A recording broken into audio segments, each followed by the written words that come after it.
Hi friends, welcome to Sandhya's kitchen. இன்றைக்கி நம்ம சந்தியாஸ் கிச்சனில் வந்து பார்த்திங்கன்னா சூப்பரான ஒரு பூண்டு தொக்கு பண்ண போகிறோம்.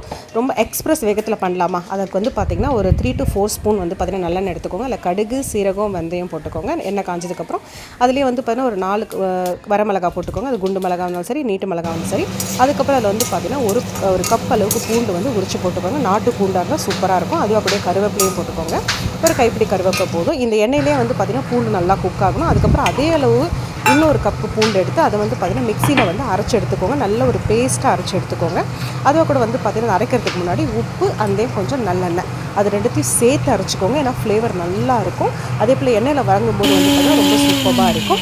அரைச்சதுக்கப்புறம் வந்து பார்த்திங்கன்னா மிக்சியில் நல்லா பேஸ்ட்டாக அரைச்சிக்கோங்க. அரைச்சதை எடுத்து இதை எண்ணெயில் வந்து இப்போ இந்த பூண்டு இதெல்லாம் வந்து வதக்கிக்கிட்டு இருக்கீங்க இல்லையா, அதில் வந்து எடுத்து அப்படியே கொட்டுங்க. இந்த பூண்டு வந்து நல்லா வெந்ததுக்கப்புறம் இதை கொட்டணும். ஓகேங்களா?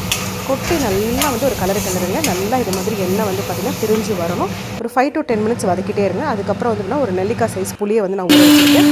அந்த புளியை வந்து பார்த்திங்கன்னா எதுவுமே இல்லாத அளவுக்கு, திப்பி எதுவுமே இல்லாத அளவுக்கு வந்து மிக்சியில் போட்டு அரைச்சிட்டேன்.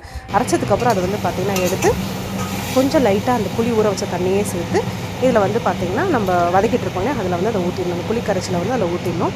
திப்பி இல்லாமல் ஊற்றிக்கோங்க. இல்லைனா வந்து அங்கங்கே உங்களுக்கு ஒரு மண் இருக்கிற மாதிரி ஒரு ஃபீல் வரும். அதுக்கப்புறம் நல்லா கலக்கி விடுங்க.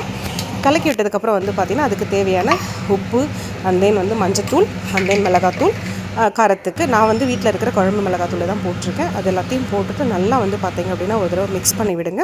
ஸோ மிக்ஸ் பண்ணதுக்கப்புறம் வந்து பார்த்திங்கன்னா கலர் நல்லா வந்து இது மாதிரி இருக்கும். நல்லா வந்து எண்ணெய் பிரிஞ்சு வரும். வதக்கிக்கிட்டே இருக்கணும். எவ்வளோ நேரம் நீங்கள் வதக்குறீங்களோ அவ்வளோ டேஸ்ட் கொடுக்கும். ஸோ நார்மலாகவே தொக்கு அப்படின்னாவே வந்து பார்த்திங்க அப்படின்னா அந்த ஒரு கலர் வந்து பயங்கரமாக இருக்கும் இல்லைங்களா? அந்த ரீசனாக கொஞ்சம் காஷ்மீரி சில்லி பவுடர் லைட்டாக ஆட் பண்ணியிருக்கோம். ஏன்னா அது நல்ல ஒரு கலரை கொடுக்கும் நமக்கு.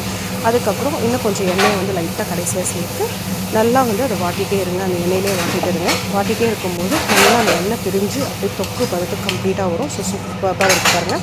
ஸோ இந்த பதத்தில் நீங்கள் எடுத்து ரைஸ் போட்டு சாப்பிடலாம். பட் நான் வந்து பார்த்திங்கன்னா இது யூஎஸ்க்கு அனுப்ப போகிறேன்.